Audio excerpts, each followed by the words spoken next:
जहि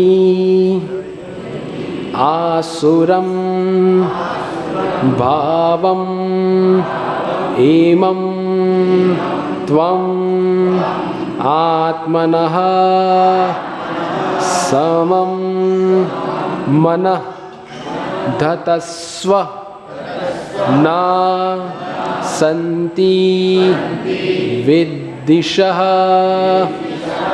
ऋते अजितात् आत्मनः उत्पथे स्थितात् तत्हि अनन्तस्य महत समर्हणं जह्यासुरं भावम्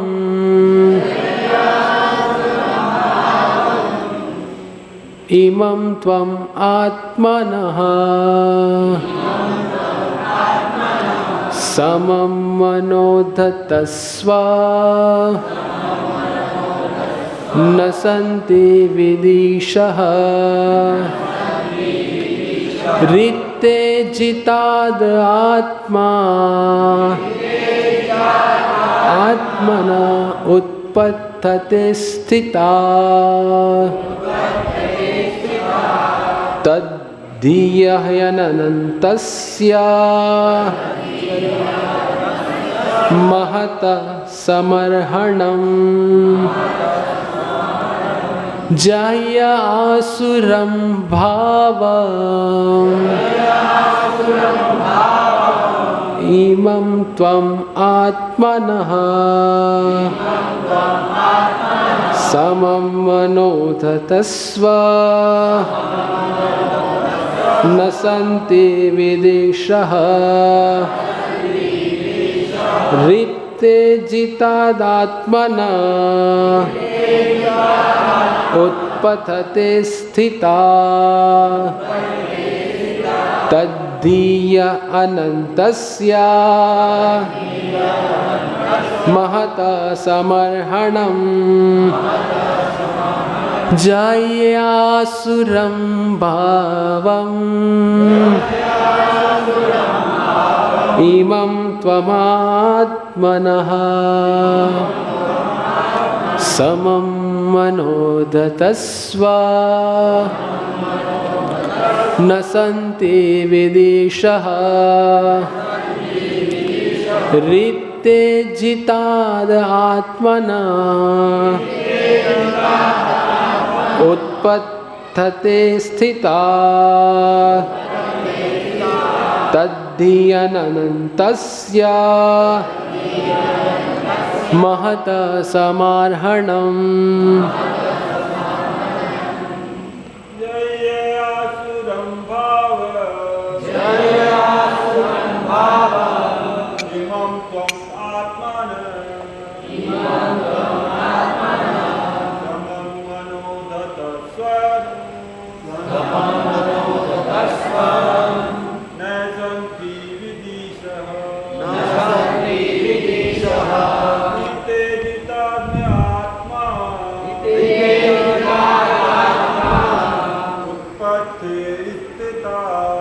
उत्पद्यते स्थिता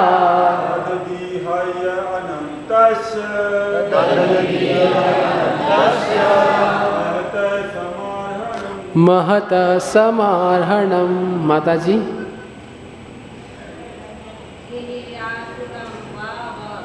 जह्यासुरं भावम्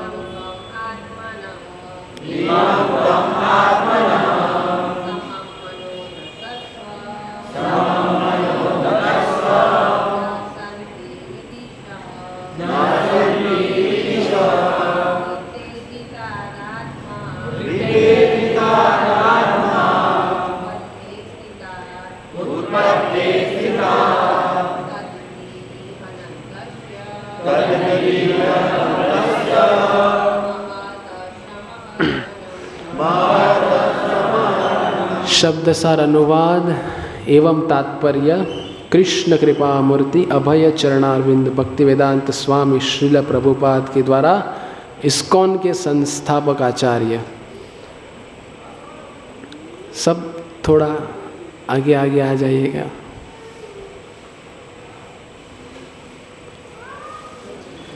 जही त्याग दो आसुरम आसुरी भावम प्रवृत्ति को इमम इस त्वम तुम मेरे पिता आत्मनः अपने समम बराबर मनः मन धतस्व बनाओ न नहीं संति है विदिशः शत्रु ऋते के अतिरिक्त अजितात अनियंत्रित आत्मनः मन उत्पथे अवांछित प्रवृत्तियों के कुमार्ग पर स्थित होकर ततही वह प्रवृत्ति ही निसंदेह अनंतस्य असीम भगवान की महत सर्वश्रेष्ठ समर्हणम पूजा विधि। अनुवाद। सब लोग ध्यान से सुनिए, अनुवाद पे ही पूरा प्रवचन है। भक्त प्रहलाद महाराज ने कहा, हे पिता, कृपया आप अपनी आसुरी प्रवृत्ति त्याग दे। आप अपने हृदय में शत्रु मित्र में भेदभाव न लाए। आप अपने मन में सबके प्रति समभाव रखें। इस संसार में अनियंत्रित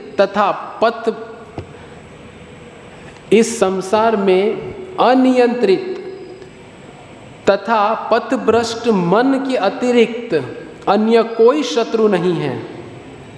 जब कोई मनुष्य प्रत्येक व्यक्ति को समानता के स्तर पर देखता है, तभी वह श्री भगवान की ठीक से पूजा करने की स्थिति में होता है। ओम ज्ञानतिमिरन्धस्य ज्ञानाञ्जनशलाकया चक्षुरुन्मीलितं येन तस्मै श्रीगुरुवे नमः। श्रीचैतन्यमनोभीष्टं स्थापितं येन भूतले स्वयं रूप कदा मह्यं ददाति स्वपदान्तिकं। वन्देऽहं श्रीगुरो श्रीयुतापदकमलं श्रीगुरून् वैष्णवांश्च श्रीरूपां सागरजातां। सब लोग उत्साह से जोर से बोलिए, हरे कृष्णा कृष्णा कृष्णा हरे हरे, हरे राम राम राम हरे हरे। कृष्णा कृष्णा कृष्णा हरे हरे, हरे राम राम राम हरे हरे। हरे कृष्णा कृष्णा कृष्णा हरे हरे, हरे राम राम राम हरे हरे।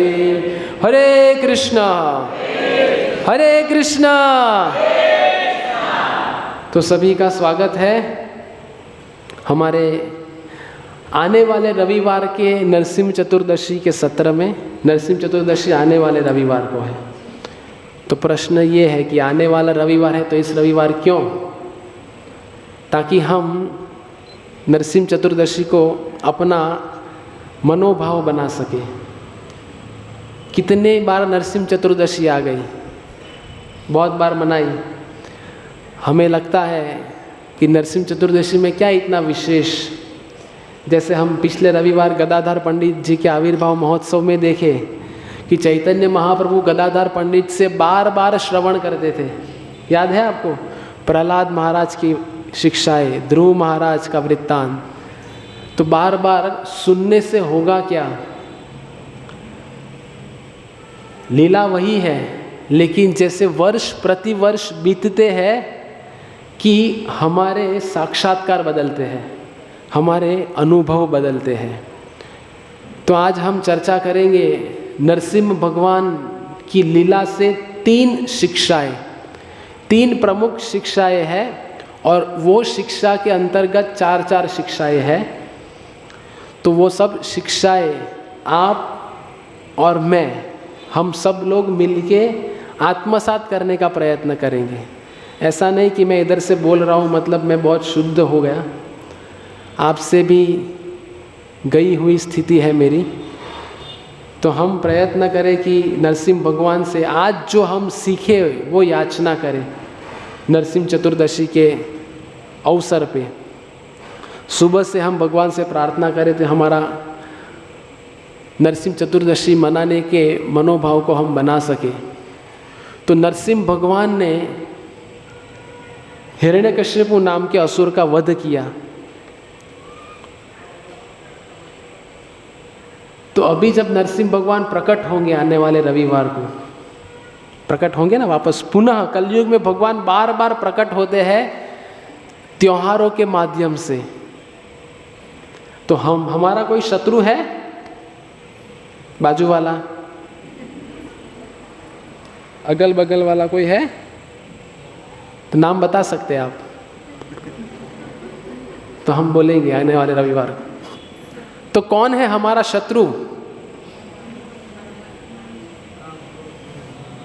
हाँ, 6 अनर्थ तो है, लेकिन प्रमुख जो हमने श्लोक देखा आज, तो प्रहलाद महाराज क्या कह रहे हैं अपने पिता से कि आपका कोई शत्रु नहीं है। वास्तव में आपका कोई शत्रु है तो आपका स्वयं का मन ही आपका शत्रु है।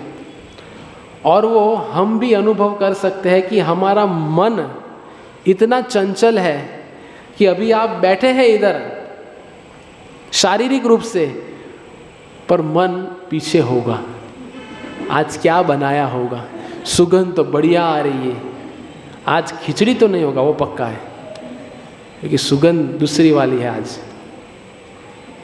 या किसी का मन कनाडा में होगा, कब पीआर मिलेगा, कब मेरी टिकट फाइनल हो जाएगी।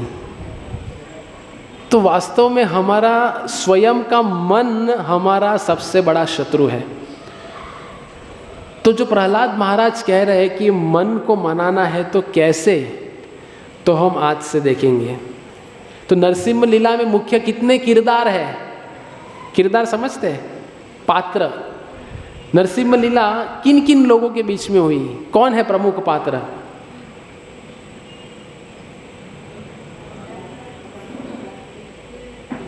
संजय भाई,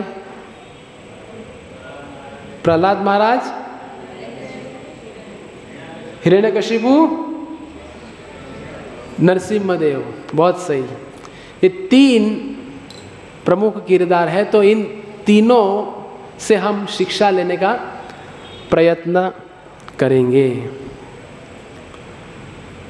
तो कोई भी भगवान की लीला हो तो भगवान कृष्ण की लीला के बिना, चैतन्य महाप्रभु की लीला के बिना वह अधूरी है। जैसे श्रीमान जय गोविंद प्रभु ने एक प्रवचन में कहा था कि अगर चैतन्य महाप्रभु की कृपा नहीं है और जो व्यक्ति चैतन्य महाप्रभु को याद नहीं करता तो सरल कार्य भी कठिन बन जाएगा। और कोई अगर चैतन्य महाप्रभु का स्मरण करता है, अपनी कृपा की याचना करता है चैतन्य महाप्रभु से, तो कठिन कार्य भी सरल बन जाता है। तो हम जो आज एकत्रित हुए हैं शिक्षा ग्रहण करने के लिए, अपने मन को नियंत्रित करने के लिए, तो हम बीच बीच में भगवान कृष्ण की लीला और चैतन्य महाप्रभु की लीला से भी सीखेंगे। तो सबसे पहले हम लेंगे शिक्षा हिरण्यकशिपु से। दिख रहे हैं आप सब लोग को हिरण्यकशिपु जी कैसी मुद्रा में है? ऐसा कौन व्यक्ति करता है? वट से एकदम कि मैं अहम सर्वस्य प्रभवो मत्त सर्व प्रवर्तते। हिरण्यकशिपु कह रहे हैं भगवद गीता का श्लोक कि मैं ही भोगता हूं। और हिरण्यकशिपु ने वास्तव में वो वर हासिल किया था। किन से? ब्रह्मा जी से। क्या वर हासिल किया था आप जानते हैं सब लोग। और उनसे देवी देवताएं भी भयभीत थे, सब लोग डरते थे हिरण्यकशिपु से, क्योंकि इतना उन्होंने ब्रह्मा जी से वर प्राप्त कर लिया था। तो पहली शिक्षा हिरण्यकशिपु से हम देखते हैं तो आसुरिक एवं दैवी भाव, जो हमने आज का जो श्रीमद् भागवतम का श्लोक लिया उसमें प्रथम में आता है। प्रहलाद महाराज कहते हैं कि अपने आसुरी भाव को छोड़ दीजिए, पिताजी से कहते हैं। तो अपने आसुरी भाव को छोड़ देना मतलब क्या? जैसे हमने इधर दो छवि आपके समक्ष प्रस्तुत की है, एक है हिरण्यकशिपु की और दूसरी है ध्रुव महाराज की, बराबर? प्रहलाद महाराज जी, बाकी सब लोग सोए लग रहा। तो कौन है? प्रहलाद महाराज। तो एक का है आसुरी भाव और प्रहलाद महाराज का है दैवी भाव। तो कैसे समझे इन दोनों में तफावत, इन दोनों में अंतर को कैसे समझे? जैसे हिरण्यकशिपु जो है वो हिरण्यकशिपु है, तो उनकी मानसिकता क्या है कि मैं मध्य में हूँ। जैसे भगवत गीता में भी हम देखेंगे तो धृतराष्ट्र की पूरी भगवत गीता की शुरुआत कैसी होती है? धृतराष्ट्र अभी तक अटके हैं मैं और मेरे में, माम का पांडवाश्चैव, मेरे पुत्र। तो जब तक हम भी मैं और मेरे में है तब तक समझ लेना है कि हम किसकी पार्टी में है। आप हिरण्यकश्यप भी बोलेंगे तो भी सबको प्रसाद मिलेगा, चिंता मत करो, सही जवाब दो। तो अभी हमें इस ओर से इस ओर प्रस्थान करना है। आज के प्रवचन के पश्चात कैसे प्रस्थान करेंगे कि प्रहलाद महाराज का भाव क्या था कि हमेशा भगवान कृष्ण को मध्य में रखें। जैसे प्रहलाद महाराज को जब पाठशाला में भेजा गया, तो पाठशाला में जब भेजा गया तो अपने जो भी सहपाठी थे तो प्रहलाद महाराज ने उनको प्रचार करना शुरू कर दिया। इसीलिए हमने ये फोटो रखा है कि देखिए पाठशाला में सब सहपाठी प्रहलाद महाराज के साथ हरे कृष्णा कृष्ण कृष्ण हरे हरे, हरे राम राम राम हरे हरे, ये मंत्र का जप कराने लगे। अभी हम जब पाठशाला में भेजते हैं बच्चों को तो क्या होता है? होना ये चाहिए प्रहलाद महाराज के जैसे भगवान कृष्ण का उपदेश सबको देना चाहिए, पर उल्टा हो जाता है। उनसे हम सीख के आते हैं, मुझे मोबाइल चाहिए, मुझे स्मार्टफोन चाहिए, इत्यादि इत्यादि, और ऐसी गंदी चीज़ें। क्योंकि आज की पाठशाला श्रीमद् भागवतम कहते हैं एक व्यक्ति को असुर बनाने का पाठशाला है। पहले लोग वैदिक गुरुकुल में पढ़ा करते थे, तो वैदिक गुरुकुल में भी ऐसी शिक्षाएं मिलती थी। हम अगर साधारण शिक्षा से प्रारंभ करें तो वरिष्ठों को मान देना, गुरु को मान देना, ऐसे कई सारे शिक्षाएं गुरुकुल में मिलती थी। और गुरुकुल में पढ़ के भी वो अच्छी कारकिर्दी बनाते थे, उनका चरित्र अच्छा बनता था। लेकिन आज पाठशाला में जाके सबसे पहली चीज़ कोई विद्यार्थी गवाता है तो वो क्या है? अपना स्वयं का चरित्र, चरित्रहीन हो जाता है। मैं ये दावे के साथ कह सकता हूँ अभी हम में से कोई जो पाठशाला में बच्चों को भेजे तो सोच रहे कि क्या बोल रहे हैं प्रभु जी। जैसे आज 5वीं 6ठी कक्षा के जो विद्यार्थी हैं उनको समझ में आ जाता है कि गर्लफ्रेंड बॉयफ्रेंड क्या है। मैं गलत होगा तो आप मुझे बताइए, मैं सही हूँ या गलत हूँ? सही है, सब लोग बोल रहे हैं। फिर आजकल सभी शिक्षाएं उनकी मोबाइल में आती है, तो वो मोबाइल में पढ़ते पढ़ते लिखते लिखते दूसरा ही कुछ आ जाता है। तो आजकल छोटे छोटे बच्चे भी गलत कार्यों में लग गए हैं। तो ये सब कुछ किधर से आ रहा है?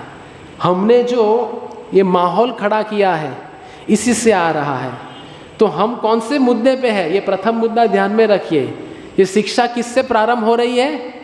हिरण्यकशिपु से, दैवी एवं आसुरी भाव।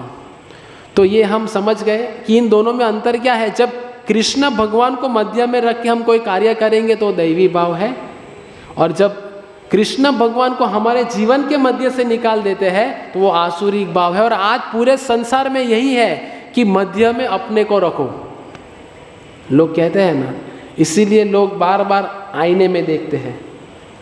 आईने में इसीलिए बार बार देखते हैं क्योंकि आईना चित्र दिखाता है। जिस दिन आईना चरित्र दिखाने लगेगा लोग आईना देखना बंद कर देंगे। ये आज के समाज की दुर्दशा है। अभी दूसरी शिक्षा लेंगे हम हिरण्यकशिपु के ही वृत्तांत से, वो है तपस्या। तपस्या 2 स्तर पे होती है। जैसे हिरण्यकशिपु ने भी तपस्या की, इधर हम दिखाए हिरण्यकशिपु, एक है भौतिक तपस्या भौतिक स्तर पे, और एक है आध्यात्मिक स्तर पे तपस्या। तो ये दोनों के अंतर को कैसे समझे? देखो, मैं दोनों बता रहा हूँ इसीलिए कि एक हमारा स्वयं का प्रतिबिंब है और दूसरा जो हमारे आचार्यों ने हमें उनके उदाहरणों से बताया है, उधर हमें पहुँचना है, उनके लिए प्रयत्न करना है। तो हिरण्यकशिपु ने इतनी कड़ी तपस्या की, अपने पैरों के अंगूठे के ऊपर खड़े रह के तपस्या की, और तपस्या में इतने मग्न थे कि चींटी ने अपना घर बनाया तो पूरा चींटी के घर में चले गए थे। इसीलिए आप देखिए तो एक ये छोटा छोटे पर्वत के जैसा दिख रहा है, वो चींटियों का घर है। तो ऐसी अवस्था में उन्होंने तपस्या की, और ऊपर से देखिए ब्रह्मा जी आ रहे हैं, ब्रह्मा जी प्रसन्न हो गए। तो एक तपस्या ऐसी होती है जो खुद के स्वार्थ को संतुष्ट करने के लिए होती है, मैं और मेरा। और हिरण्यकशिपु ने क्या किया? सब कुछ मैं भोगता हूँ, मैं भोगूंगा, ये भाव से तपस्या की। और दूसरी ओर है प्रहलाद महाराज। तो भक्त में और असुर में क्या अंतर है? प्रहलाद महाराज ने उनके पिता के द्वारा जितनी भी कठिनाइयाँ उनके लिए भेजी गई, सब कठिनाइयों को भगवान कृष्ण को मध्य में रखते हुए सब कठिनाइयों को सहन किया। ये है भक्त का गुण। इसको कहते हैं आध्यात्मिक स्तर की तपस्या। कष्ट आएंगे, हमारे लोगों में से ही आएंगे कष्ट, हमें भक्तों के समुदाय में से ही कष्ट प्रदान होंगे। अधिकांश होता है जब भक्त के समुदाय में कष्ट आते हैं तो हमारा मन पे भी है ना, हम ये सब याद रखना, पहले से लेकर आखिरी तक, बीच में गुम मत हो जाना। तो हमारा मन हमें कहता है ये भक्तों के समाज से तो अच्छे हैं बाहर के लोग, जिधर सुकून से तो मैं जी सकता हूँ। मैं ये सोच के आया था कि भक्तों के संग में ऐसा माहौल होगा, हम ख्यालों की दुनिया लेके आते हैं, पर ये भक्त भी इसी भौतिक संसार के हैं। तो जैसे प्रहलाद महाराज को जो कष्ट हुए, प्रहलाद महाराज ने कभी भगवान को ये नहीं कहा कि मैं आपकी इतनी भक्ति करता हूँ, हालांकि प्रहलाद महाराज की भक्ति अनन्य भक्ति थी। तो प्रहलाद महाराज ने कभी ये नहीं कहा कि इतनी भक्ति कर रहा हूँ फिर भी आप थोड़ा तो देखो भाई। नहीं, प्रहलाद महाराज ने सब क्या किया? भगवान की इच्छा समझ के सहन किया, और उनको ये विश्वास था कि अवश्य रक्षिबे कृष्ण, भगवान मेरी रक्षा प्रदान करेंगे। यही अभाव हम में है। जब हम भक्ति में आते हैं तो भक्ति में आना प्रारंभ करते हैं, हरे कृष्ण आंदोलन अच्छा लगने लगता है, कीर्तन अच्छे लगने लगता है, पुस्तक वितरण अच्छा लगता है, प्रसाद अच्छा लगता है, भक्तों का संग अच्छा लगता है, सब कुछ अच्छा लगता है। ये सब कुछ हम प्रारंभ कर देते हैं भक्ति में आते हैं। 1 वर्ष 2 वर्ष 4 वर्ष 10 वर्ष 15 वर्ष हो जाते हैं, सब कुछ अच्छा लगता है, लेकिन ये सब कुछ हमारे अंदर आ जाएगा, लेकिन एक चीज लाने में बहुत प्रयत्न करना पड़ेगा, वो है अटूट श्रद्धा भगवान में, कि भगवान कितनी भी कठिनाई आ जाएगी मेरी रक्षा अवश्य करेंगे। और जो भगवान मुझे भेज रहे हैं, जैसे प्रहलाद महाराज ने सोचा कि मेरे शुद्धिकरण के लिए भेज रहे हैं, इसको कहते हैं आध्यात्मिक स्तर की तपस्या। हम सब तपस्या कर लेंगे, निर्जला रख लेंगे, ये रख लेंगे, वो रख लेंगे, सब कुछ कर लेंगे, लेकिन विश्वास नहीं आएगा। जैसे भागवत में वृत्तांत है कि जब प्रहलाद महाराज, ये जो मैंने श्लोक लिया इसके पश्चात सब वृत्तांत आएगा, तो हिरण्यकश्यपु वार्तालाप में प्रहलाद महाराज से पूछते हैं, तो प्रहलाद महाराज कहते हैं कि जो मेरी शक्ति का स्तोत्र है वही आपकी शक्ति का भी स्तोत्र है। तो हिरण्यकश्यपु बड़ा ही गुस्से में आ जाते हैं कि ऐसा कैसे कह रहे, मेरे से तो देवी देवता डरते हैं, तो ये क्या कह रहे। फिर कहते हैं प्रहलाद महाराज कि भगवान सब जगह पे है। तो जब प्रहलाद महाराज ने ऐसा कहा कि भगवान सब जगह पे है, तो आचार्य कहते हैं कि नरसिंह भगवान जितने भी खंबे थे हिरण्यकश्यपु के महल में, सब खंबे में, एक खंबे से दूसरे, दूसरे से तीसरे, ऐसे फटाफट फटाफट फटाफट घूम रहे थे। क्यों? क्योंकि कब प्रहलाद महाराज कह देंगे कि भगवान ये खंबे में है, तो मुझे तुरंत वह खंबे से प्रकट होना है। क्यों ऐसा हुआ? क्योंकि प्रहलाद महाराज को अटूट श्रद्धा थी कि भगवान सब जगह पे है। हमारे अंदर वो कमी है कि हमें उतना अटूट श्रद्धा नहीं है। हमारी श्रद्धा परिस्थिति के अनुसार, किसी भक्त ने कुछ कह दिया तो कहते हैं आप रहो इधर, माला पहनते रहो, श्रृंगार अपना कराते रहो, ये आपकी माला, ये आपकी पुस्तक, प्रसाद भी नहीं चाहिए। कई भक्त ऐसी बड़ी बड़ी प्रतिज्ञा ले लेते हैं, और मैं चला, ये आपकी माला लो, मुझे छोड़ो। तो ये भौतिक स्तर की सब तपस्या थी। वर्ष बीत जाएंगे पर मैं और मेरा नहीं जाएगा। तो प्रहलाद महाराज से हम वो सीखेंगे। फिर अगला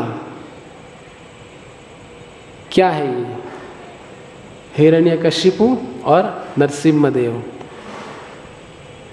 तो हिरण्यकशिपु जो अपने आप को समझ रहे थे कि मैं ही करता हूँ, करता हम इति मन्यते, अहंकार विमूढ़ात्मा। हमारे पास भी कार है ना, कौन सी कार? अहंकार। वो गाड़ी लेके हम हमेशा चलते रहते हैं फुल टॉप गियर पे, और जैसा ही कुछ हो जाता है गाड़ी को मोड़ दे देते हैं, है ना, माया की गोद की ओर मोड़ दे देते हैं। तो क्या है तीसरी शिक्षा? कि कृष्ण भगवान ही परम नियंत्रक है। Lord Krishna is a supreme controller. भगवान ही परम नियंत्रक है। और चौथी शिक्षा कि ये संसार का नियम क्या है, कि अगर भगवान कृष्ण पे अगर हम आश्रित रहेंगे तो बड़ी बड़ी समस्या जो हमारे जीवन में हमें लगती है, वो समस्या भी हमारे लिए छोटी हो जाएगी। उदाहरण है प्रहलाद महाराज स्वयं। क्या तपस्या कम थी प्रहलाद महाराज के जीवन में? पूरी को जब, जैसे भक्त लोग पूरी खाते हैं तो कोई कहता है गर्मा गर्म फूली हुई पूरी चाहिए, सॉफ्ट चाहिए, तो वो पूरी को आपको प्रसन्न करने के लिए उबले हुए तेल में अपने आप को डालना पड़ेगा। और ऐसे जब पूरी डालते तो पूरी ऐसी जाती है और ऐसे ऊपर आती है। मैं क्या रसोई में हूँ तो थोड़ा उसके उदाहरण भी आ जाते हैं। फिर पूरी फूलती है। तो प्रहलाद महाराज को ऐसे तेल में डाला गया। अभी मानो पूरी बनाते वक्त तेल अगर हम पे एक छींटा अगर उड़ जाए तो हमें पूरी 12 पेड़ी याद आ जाएगी एक छींटे से। तो सोचिए प्रहलाद महाराज को ऐसे उबले हुए तेल में हाथी के नीचे कुचल दिया, ऊपर से नीचे फेंक दिया पानी में। तो ये सब कुछ प्रहलाद महाराज के लिए एकदम सुलभ था। क्यों? क्योंकि अटूट श्रद्धा थी भगवान कृष्ण की रक्षा में। तो ऐसे छोटी समस्या, बड़ी समस्या भी छोटी हो जाती है अगर हम भगवान पे आश्रित रहेंगे तो। और हिरण्यकश्यपु के लिए छोटी छोटी चीज़ भी बड़ी हो जाती थी, क्योंकि वो अहंकार की कार लेके हमेशा 24 घंटे घूमते रहते थे। तो हमने हिरण्यकशिपु से ये 4 शिक्षाएं ली। एक तो पहला हमने देखा दैवी और आसुरी भाव, दूसरा हमने देखा तपस्या भौतिक और आध्यात्मिक, तीसरा हमने देखा कृष्ण ही परम नियंता है, और चौथा हमने देखा कि कृष्ण भगवान पे निर्भर रहेंगे तो संग में कितनी भी समस्याएं आएगी, अगर हम इधर भगवान कृष्ण की प्रीति के लिए आए हैं, अगर भगवान कृष्ण को संतुष्ट करने के लिए आए हैं, तो कोई भी दुनिया की समस्या हमारा बाल बाका नहीं कर पाएगी। क्योंकि वो समस्या तो आएगी, जैसे वो ऊपर से भी पक्षी गिरा, किसी ने कुछ प्रयत्न नहीं किया, अपने आप चला गया, वैसे समस्या आएगी चली जाएगी, पर हमें उसमें अडिग रहना है भगवान की भक्ति में। तो अगली शिक्षा हम लेंगे किन से? स्वयं नरसिम्हा भगवान से। पहली 4 याद रह गई? पूछने के बाद याद तो प्रसाद मिलेगा, ध्यान में रखना। तो नरसिम्हा भगवान हमें क्या शिक्षा प्रदान करते हैं? सबसे पहला तो भगवान जब इस धरातल पे अवतरित होते हैं तो 2 मुख्य प्रयोजन है, भक्तों का उद्धार और असुरों का संहार। तो आइए हम आने वाले नरसिंह चतुर्दशी के पावन अवसर पे भगवान नरसिम्हा देव को अपने हृदय में प्रकट कराने का प्रयत्न करें, ताकि हमारे अंदर जो आसुरिक भाव है, हम दिखने में तो भक्त लग रहे हैं, जैसे पूतना जो है, वो पूतना एक अच्छे वस्त्र, देवी के वस्त्र पहन के आई थी, मानो ऐसा प्रतीत हो रहा था कि वैकुंठ से लक्ष्मी देवी आई है, और सब ब्रजवासी लक्ष्मी देवी आई, लक्ष्मी देवी ऐसे करके आदर सत्कार दिया, आ गई। लेकिन पूतना के जहन में क्या भरा था? विष भरा था। ऐसे कई बार हम भी अच्छे वेश में तो आते हैं, पर हमारे मन और दिलो दिमाग में एक आसुरिक भाव हमेशा, हमें भी नहीं पता होगा, लेकिन ये जो हम विश्लेषण कर रहे हैं, हमारा मन, हमारा अहंकार, ये सबको हम बचपन से नहीं, जन्मों जन्म से उसको खिलाते पिलाते आ रहे हैं, सराहना करते आ रहे हैं, तो वो अभी बंद होना चाहिए। तो भगवान का विशेष अवतार का कारण है प्रेम भक्ति प्रचार। चैतन्य चरितामृत में भगवान कहे कि प्रेम भक्ति प्रचार के लिए आए हैं स्वयं चैतन्य महाप्रभु। तो ये भगवान नरसिम्हदेव अपने अवतरण से पहली शिक्षा प्रदान करते हैं। दूसरी शिक्षा, ये कौन है? सिंह और उनका बच्चा। अभी ऐसे टाइम पास के लिए नहीं रखा इधर कि सिंह अच्छा दिख गया इसीलिए। तो ये क्या प्रदर्शित करता है? जब नरसिंह भगवान प्रकट हो चुके और उनका क्रोध इतना था, हिरण्यकशिपु का वध हो गया, तो सब देवी देवताएं भी भयभीत हो गए कि अभी अगला नंबर हमारा है, क्योंकि इतना क्रोध, इतने क्रोधित भगवान तो कैसे शांत करे। तो सबने प्रयत्न किया, कुछ बना नहीं, तो सब लोगों ने बोला लक्ष्मी देवी को आगे करते हैं, क्योंकि वो उनकी सेविका है, हमेशा भगवान के साथ रहती है। लेकिन लक्ष्मी देवी कहती है नहीं, मेरे पास तो उनके अवतार का लिस्ट है, ये तो आउट ऑफ सिलेबस क्वेश्चन आ गया, ये तो अवतार की लिस्ट में है ही नहीं। क्योंकि नरसिंह भगवान का अवतार भगवान ने इमरजेंसी में ले लिया, क्योंकि हिरण्यकशिपु ने ऐसा वर मांग लिया और ब्रह्मा जी भी प्रसन्न होकर बोल दिया तथास्तु।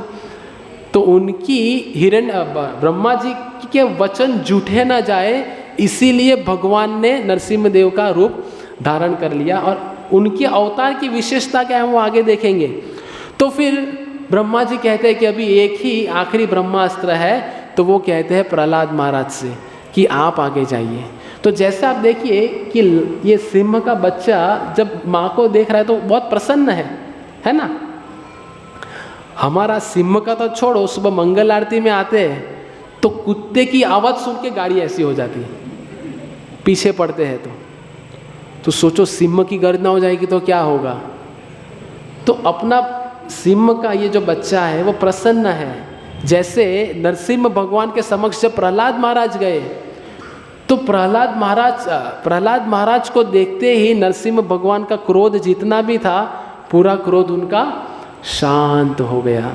तो वो ये पिक्चर से हमें समझ में आता है। तो आगे की शिक्षा क्या है, ये जो हमने देखा दृष्टांत, तो उसके ऊपर से आगे की शिक्षा है कि कई बार भगवान अपनी लीला में विरोधाभास प्रदान करते। विरोधाभास समझते हैं ना धवल भाई, विरोधाभास समझते हैं?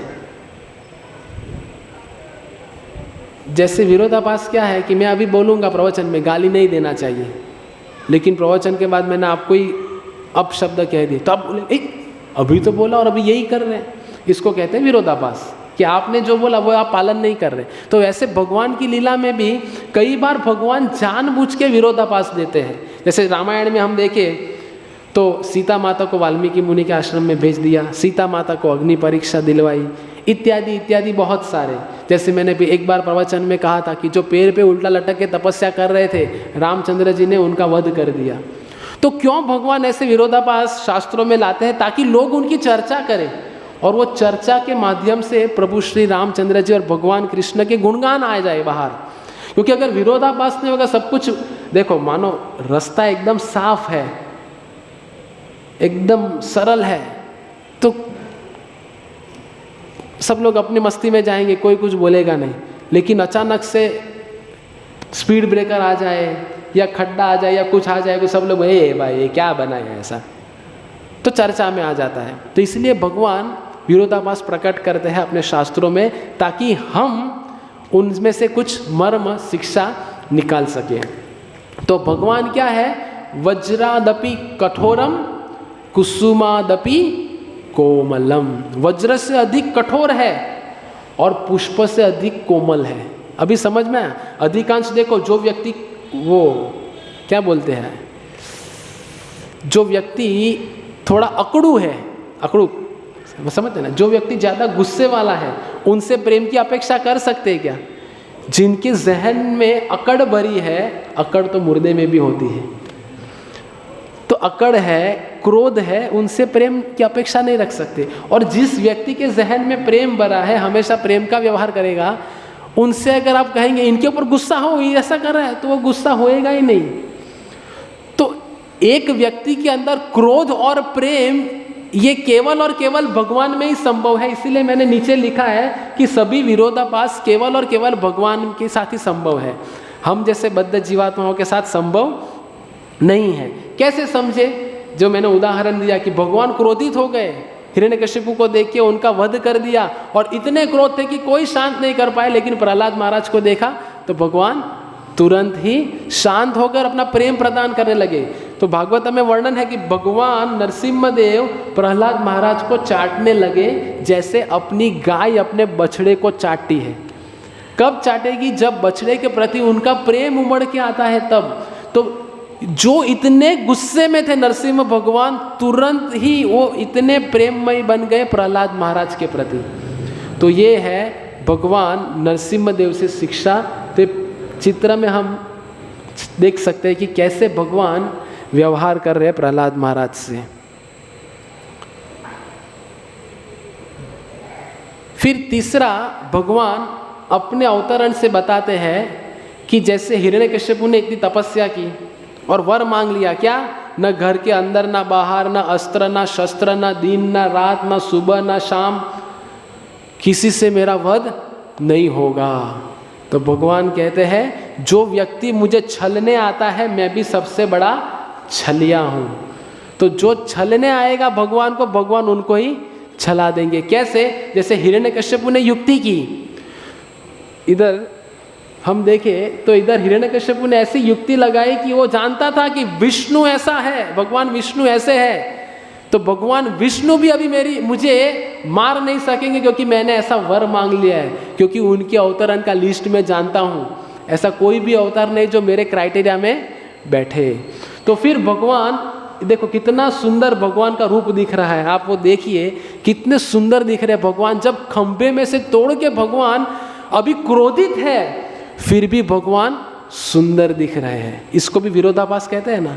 अभी जब व्यक्ति मानो घर में पतिदेव क्रोधित हो जाते हैं, चलो पतिदेव छोड़िए, पतिदेव को तो शांत कर देते हैं। मानो पत्नी क्रोधित हो जाती है तो पतिदेव कहते हैं नहीं नहीं नहीं मेरे बस की बात नहीं। तो बच्चे को कहते तारी मम्मी ने आके जे, तो वो चेहरे से समझ में आता है कि प्रसन्न है कि गुस्से में है। तो अभी नरसिंह भगवान इधर, क्षमा कीजिए माता है, मैं किसी का दिल दुखाना नहीं चाहता, पर उदाहरण के लिए, तो नरसिंह भगवान इधर क्रोध में है, पर फिर भी कैसे दिख रहे, अत्यंत सुंदर। ऐसे देखने से ही भगवान के रूप के प्रति हम आकर्षित हो जाते हैं। तो जैसे हिरण्यकश्यपु, नरसिंह भगवान प्रकट हुए हिरण्यकश्यपु के समक्ष, तो भगवान ने उनका वध कर दिया। कैसे? अपने नाखून से। तव कर कमल वरे नखा, आगे क्या कहा, अद्भुत श्रृंगार, अद्भुत श्रृंगार दलित हिरण्यकशिपु तनुभृंगा, केशवधृत नरहरि रूप, जय जगदीश हरे, जय जगदीश हरे, जय जगदीश हरे। तो ऐसे भगवान इतने सुंदर दिख रहे हैं। तो जो हिरण्यकशिपु भगवान को छलने आया था, भगवान ने उनको ही छल दिया। कैसे? नाखूनों से। कोई अपेक्षा नहीं रख सकता। अभी नाखून, मैं प्रश्न करूं कि वो जीवित में आता है या मृत में आता है, बताइए। उसको हम ऐसा कहेंगे जीवित है कि नाखून मृत है, क्या कहेंगे आप निकुंज भाई? आपकी अदालत।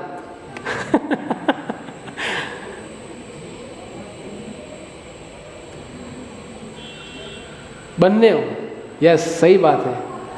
क्योंकि जब व्यक्ति शरीर छोड़ता है, अगर उनके शरीर को ऐसा ही रखेंगे तो नाखून बढ़ते रहते हैं। अभी समझाने के लिए हमारे स्तर का उदाहरण देता हूँ। मानो नाखून बढ़ जाते हैं तो हम उसको काटने लगते हैं, और काटते काटते हमारा रील्स देखना भी चालू है, ऐसा ऐसा भी कर रहे हैं, और मानो वो नाखून काटते काटते ज़्यादा कट गया तो ओ, सब याद आ जाते हैं ना, और क्या निकलने लगता है, खून। तो ऐसा कब होता है? जैसे जब कोई व्यक्ति बाल काटता है तो बोलता है ओ बहुत दर्द हो रहा है। कोई करता है ऐसा? क्योंकि वो पीड़ा नहीं होता जितना पीड़ा नाखून प्रदान करती है। तो नरसिंह भगवान ने उनको छलने के लिए अपने नाखूनों से वध कर दिया। जो हिरण्यकश्यपु ने जो कंडीशन रखी थी कि अस्त्र भी नहीं चाहिए, शस्त्र भी नहीं चाहिए, कोई जीवित भी नहीं चाहिए, कोई मृत भी नहीं चाहिए, कुछ नहीं, तो भगवान ने नरसिंह का रूप लिया और अपने नाखूनों से ओपन हार्ट सर्जरी कर दिया। अभी बहुत सुंदर भगवान का ये रूप है, विकराल गुस्से वाला रूप नरसिंह भगवान का। हम शिक्षा किससे ले रहे हैं अभी? नरसिंह भगवान से। तो अभी प्रश्न ये है कि गुस्सा सही या गलत? गुस्सा सही है या गलत है? सही है। कौन बोला सही है? नहीं, आप सही हो। हाँ, कैसे सही है? नहीं, उनके बारे में चर्चा नहीं कर रहे, हमारे केस में बता रहा हूं कि गुस्सा सही है या गलत। भगवान के केस में तो सब कुछ सही है, गलत तो कुछ आता ही नहीं। क्योंकि अधिकांश हम लोग क्या करते हैं, हमारी जो मनोभाव है उनके हिसाब से हम भगवान के भी चीजों को मूल्यांकन करते हैं। इसलिए मैं बता रहा हूं गुस्सा सही है गलत?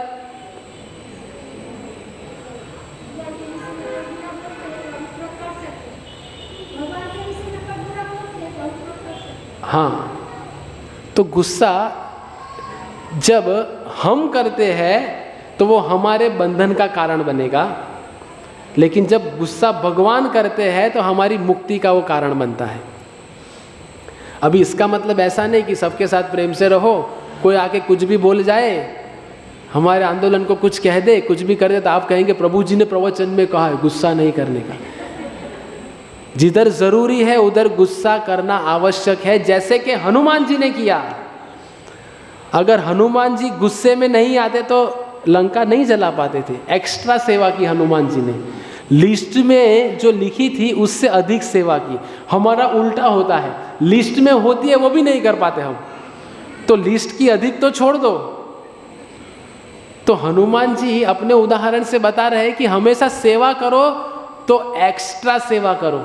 आपको कहा है कि ये करना है तो उससे अधिक कुछ करके जाओ, क्योंकि भगवान वो भगवान तो सभी सेवाओं को देखते हैं, लेकिन अधिक भगवान का लगाव उन सेवाओं में है जो सेवा किसी ने किसी को नियुक्त नहीं की है, जो स्वयं अपने आप से करते हैं। उनको कहते हैं भगवान कृष्ण की प्रीति अर्थम, कृष्ण प्रीति अर्थम, भगवान की प्रसन्नता के लिए की गई सेवा। तो जो भगवान हिरण्यकशिपु के ऊपर गुस्सा किया तो उससे हिरण्यकशिपु का क्या हो गया? उद्धार हो गया। तो ऐसे ये जो मैंने पूरा वृत्तांत बताया, जिसमें हम देख सकते हैं कि कैसे भगवान हिरण्यकशिपु ने, भगवान नरसिम्हदेव ने गुस्सा प्रकट किया हिरण्यकशिपु के प्रति ताकि उनका उद्धार हो सके। तो ऐसे भगवान प्रकट होते हैं जो भगवान आने वाले रविवार को हमारे नवसारी में प्रकट होंगे। तो क्या हम उनके लिए तैयार है? देखो, कोई तैयार नहीं है, क्योंकि जैसे भगवान आएंगे सबसे पहले दिल चीर के देखेंगे। क्या है? Open heart surgery. देखो इधर वही पिक्चर है, सामने आ गया। भगवान नरसिम्हदेव पहले हमारा ओपन हार्ट सर्जरी करेंगे और देखेंगे कि वास्तव में मेरी प्रसन्नता के लिए आए है, प्रीति के लिए आए, या इस्कॉन में आने के बहुत सारे अलग अलग मकसद होते हैं। कोई सोचेगा बहुत सारे कस्टमर हैं, कोई डॉक्टर होगा तो सोचेगा बहुत सारे मरीज मिल जाएंगे, कोई LIC वाला होगा जिसने भगवत गीता से चुरा लिया है ये, तो सोचेगा मेरे लिए बहुत सारे कस्टमर मिल जाएंगे।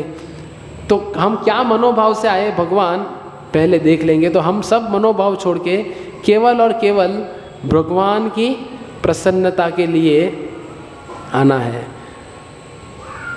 तो आखिरी शिक्षा भगवान अपने उदाहरण से, अपनी लीला से बताते हैं कि ये गुस्सा जो है वो हमें हमेशा मुक्त करने वाला है, भगवान का गुस्सा। तो ये भगवान नरसिम्हदेव से हमने 4 शिक्षाएं ली। उनका अवतरण, उनकी लीला में विरोधाभास, जब कोई व्यक्ति उनको छलने आता है तो कैसे हम स्वयं छले जाते हैं, और भगवान का गुस्सा जो हमें मुक्ति प्रदान करता है। और आखिरी प्रहलाद महाराज से शिक्षा, बहुत सुंदर। प्रहलाद महाराज से क्या शिक्षा? सबसे पहला प्रचार, जो हम उदाहरण से देख सकते हैं कि प्रहलाद महाराज जिधर भी कहे, जा रहे देखो तारे कहो कृष्ण उपदेश, अमार आज्ञा गुरु हैया तारे ही देश। हमेशा प्रचार किया भगवान के नाम का। हमारा उल्टा होता है, हम बाहर जाते हैं तो हमें प्रचार हो जाता है, क्योंकि हमारे अंदर वो अभी भी आत्मविश्वास नहीं है। फिर अगली शिक्षा प्रहलाद महाराज अपने उदाहरण से देते हैं। देखिए, जैसे भगवान नरसिम्हदेव हिरण्यकशिपु का वध करके गादी पे विराजमान हो गए, तो प्रहलाद महाराज उनके समक्ष जा रहे। कैसे? एक नम्र सेवक बन के। देखिए उनकी मुद्रा। और हम जब मंदिर में आते हैं तो एकदम भगवान को देख के, भगवान शायद कि भाई ये क्या है, एकदम पूरा डिओड्रेंट मार के, फेयर एंड लवली लगा के। तो प्रभु जी कहेंगे हम लोग तो लवली नहीं लगाते, वो तो ये है, हम फेयर एंड हैंडसम लगा के आते हैं। तो शुद्धिकरण करना है तो हृदय का शुद्धिकरण करो। मंदिर एकमेव, हरे कृष्ण मंदिर एकमेव ऐसे स्थान है जिधर हम अपने हृदय के शुद्धिकरण के लिए प्रयत्न करते हैं और भगवान वही सुंदरता देखते हैं। तो देखिए, जो हृदय में सुंदरता होगी, पवित्रता होगी, वो अपने आप आचरणों में दिखेगी, जो प्रहलाद महाराज के अपने आचरणों में दिख रही है। किसी ने प्रहलाद महाराज को नहीं कहा कि भाई नरसिम्हदेव आएंगे, कोई होमवर्क नहीं कराया कि जब आएंगे तो ऐसे जाना उनको प्रसन्न कराने के लिए, नहीं। फिर तीसरा प्रहलाद महाराज अपने उदाहरण से बता रहे हैं कि जब भगवान ने कहा कि मांगिए कुछ वर, तो उन्होंने कहा मुझे कुछ नहीं चाहिए, मेरे पिता ने जो भी अपराध किया है वो माफ कर दीजिए और मेरे पिता का उद्धार कर दीजिए। सोचो कौन व्यक्ति ऐसा मांगता है। अभी हमारे लेवल से उदाहरण देता हूँ, कभी हम भगवान से अपने दुश्मन के लिए प्रार्थना करेंगे? जो भक्त के साथ हमारी नहीं बनती है, वो भक्त के लिए अगर हम भगवान से प्रार्थना करते हैं तो समझ लेना है कि हम प्रहलाद महाराज के पद चिन्हों पे हैं। लेकिन अधिकांश जब भक्तों के समाज में जिनके साथ नहीं बनती तो हम भगवान से कहते हैं जो भगवान आवेलो छे જોઈ લેજો, કઈ સેવા નથી કરતો, એ ખાલી આવીને પાછળ હિદ 9 વાગે આવે પ્રસાદ લેવા, तो हम कभी जिनसे बनता नहीं उनके लिए प्रार्थना नहीं कर पाते। लेकिन जिस पिता ने इतने कष्ट दिए, सब कुछ दिया, प्रहलाद महाराज, उनके लिए ही भगवान से प्रार्थना करते। तो बहुत सुंदर है श्रीमद् भागवतम का श्लोक है जो अंत में बता के हम विराम करेंगे कि जैसे एक सोना को अपने आप को आकार देने के लिए अग्नि से गुजरना पड़ता है, तब जाके वो अच्छा आकार एक सुनार उनको दे पाता है। वैसे ही अगर हमें अपने आप को अगर भक्तिमय वातावरण में अनुकूल बनाना है तो ऐसी कई सारी तपस्याएं हैं जिनको करके हमें अपने आप के जीवन को संवारना पड़ेगा। जब तक हम हमारी खुद की मानसिकता नहीं बदलेंगे तब तक हृदय परिवर्तन संभव नहीं है। तो हमें शास्त्रों के अनुरूप ये जितना भी हमने आज चर्चा किया, पूरे हफ्ता इनके ऊपर हम मनन करें, ताकि आने वाले नरसिम्ह भगवान के प्राकट्य के अवसर पे हम नरसिम्ह भगवान को प्रार्थना करें कि मैं मेरे अंदर ये बदलाव लाने का प्रयत्न करूँगा। क्योंकि हम सब लोग व्यक्तिगत रूप से जान रहे हैं कि हमारे दिल में क्या है। ये हमारा दिल ही हमारा दर्पण है, तो हम जानते हैं। बस वही प्रार्थना कीजिए। और जब ऐसी प्रार्थनाएं होगी तो होगा क्या, जब प्रहलाद महाराज को भगवान नरसिम्ह देव का सानिध्य प्राप्त हो गया तो प्रहलाद महाराज ने ऐसा नहीं सोचा कि चलो भाई अभी तो डायरेक्ट कांटेक्ट हो गया तो वट से घूमने नहीं लगे प्रहलाद महाराज। कई बार क्या होता है, जब हम वरिष्ठों के साथ में घूमने लगते हैं तो उनके साथ हमारा भी कॉलर टाइट हो जाता है। हम बाकियों को भी बोलते हैं ठीक है ठीक है।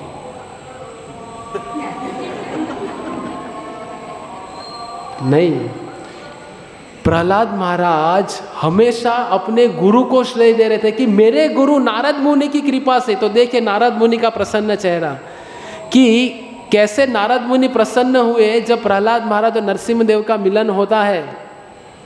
तो नारद मुनि प्रसन्न हुए क्योंकि प्रहलाद महाराज हमेशा नारद मुनि को श्रेय दे रहे थे कि जो भी मुझे प्राप्त हुआ है मेरे गुरु की कृपा से हुआ है। तो आज हम इस आंदोलन में जो भी कुछ प्राप्त कर रहे हैं वो श्रील प्रभुपाद जी के अथक प्रयास है हमारे लिए, ताकि एक दिन हमारा भी ऐसा आएगा जिस दिन हम नरसिम्ह देव और भगवान कृष्ण की कृपा हासिल कर पाए, कृपा प्राप्त कर पाए। तो ये दिन श्रील प्रभुपाद जी की कृपा से आएगा तो हम हमेशा सदैव श्रील प्रभुपाद जी के ऋणी रहेंगे। तो हमने जो प्रचारक के बारे में देखा, तो एक प्रचारक ने हमेशा कैप पहननी चाहिए।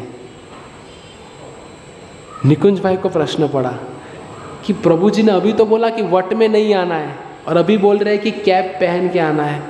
तो ये अंग्रेजी का कैप है, CAP। ध्यान में रखो, कौन सा, हर एक प्रचारक को ये 3 चीज़ों की टोपी को पहनना है, CAP। तो C मतलब कंपैशनेट, अंग्रेजी का C। कंपैशनेट मतलब दया। जब तक दया नहीं आएगी तो प्रचार नहीं कर पाएंगे। तो सबसे पहला गुण प्रचारक का जो प्रहलाद महाराज सिखा रहे हैं, C से दया। दूसरा A से सिखा रहे हैं ऑथेंटिक प्रीचिंग, मतलब अधिकृत प्रचार, ना कि कुछ अनाप शनाप बोल दे जो लोगों को प्रसन्न न करे, कि उनके लिए हम कुछ भी लौकिक गीत गाने लगे ताकि बहुत सारे लोग आए, या इत्यादि इत्यादि बहुत सारी चीज़ें हैं, वो नहीं, अधिकृत प्रचार। और तीसरा CAP। तो P क्या है? P आएगा अगला, जो प्रहलाद महाराज सिखा रहे हैं कि जो भी करे वो for the pleasure of the Lord, भगवान कृष्ण की प्रसन्नता के लिए कार्य करना है। तो जो प्रहलाद महाराज के पद चिन्हों पे चल के प्रचार करने का जो प्रयत्न कर रहे हैं, उन्हें क्या शिक्षा लेनी है? प्रमुख दया, उसके साथ साथ प्रचार अधिकृत होना चाहिए, और वो जो भी हम कर रहे हैं वो भगवान कृष्ण को प्रसन्न करे, ऐसा होना चाहिए। ऐसा हम कुछ भी कार्य ना करें ताकि गुरु शिष्य परंपरा और भगवान हमसे अप्रसन्न हो जाए। तो प्रहलाद महाराज ने जो भी किया, जितने भी कष्ट आए, उनमें अपने भक्ति में कोई कॉम्प्रोमाइज़ नहीं किया। तो ये प्रहलाद महाराज की शिक्षा से हम 3 स्तर पे आते हैं, जो अंतिम स्तर हमें अपने आप का मूल्यांकन करना है। 3 श्रेणी के लोग इस समाज में होते हैं। एक है जो पूर्ण भोगवादी है, सिर्फ हिरण्यकशिपु के जैसे मैं भोगता हूँ, मुझे चाहिए मुझे चाहिए मुझे चाहिए, मैं कमा रहा हूँ महीने में 1 लाख रुपया लेकिन सब कुछ मेरे लिए, तो इसको कहते हैं असुरिक भाव। फिर ये आसुर से दूसरी श्रेणी के ऊपर के लोग आते हैं, वो है देवी देवताएं। तो देवी देवताओं की श्रेणी कैसी है? सर्व एंड एंजॉय, सेवा करो और भोग करो, सेवा करो और भोग करो। तो पहली श्रेणी के जो लोग हैं उसमें सब भौतिकवादी लोग आते हैं, केवल भोग करना है, वो है आसुरिक भाव। दूसरी श्रेणी के जो लोग हैं सेवा करो भोग करो, उनमें अधिकांश हम लोग आ जाते हैं कि हम सेवा भी करते हैं, साथ साथ में सीरियल देखने में भी मज़ा आता है।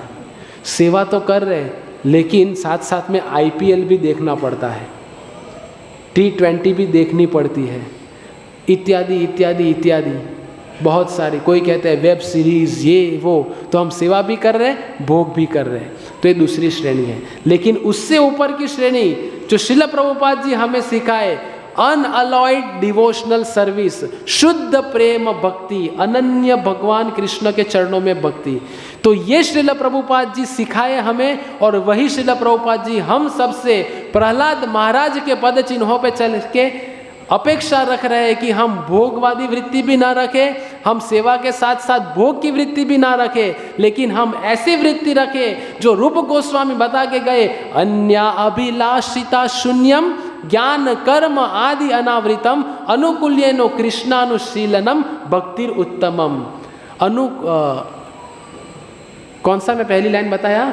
अन्य अभिलाषिता शून्यम, कोई अभिलाषा नहीं, केवल और केवल एक ही अभिलाषा है, कृष्ण प्रीति अर्थम। हरे कृष्ण कृष्ण कृष्ण हरे हरे, हरे राम राम राम हरे हरे। ग्रंथराज श्रीमद् भागवतम की, नरसिंहदेव भगवान की, नरसिंह चतुर्दशी महामहोत्सव की, श्रील प्रभुपाद की, निताई गौर प्रेमानंदे।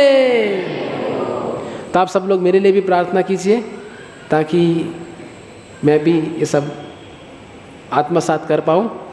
तो कुछ अनाउंसमेंट्स हैं, 2 मिनट ठहरिए, प्रसाद गर्मा गर्म है सब लोग के लिए।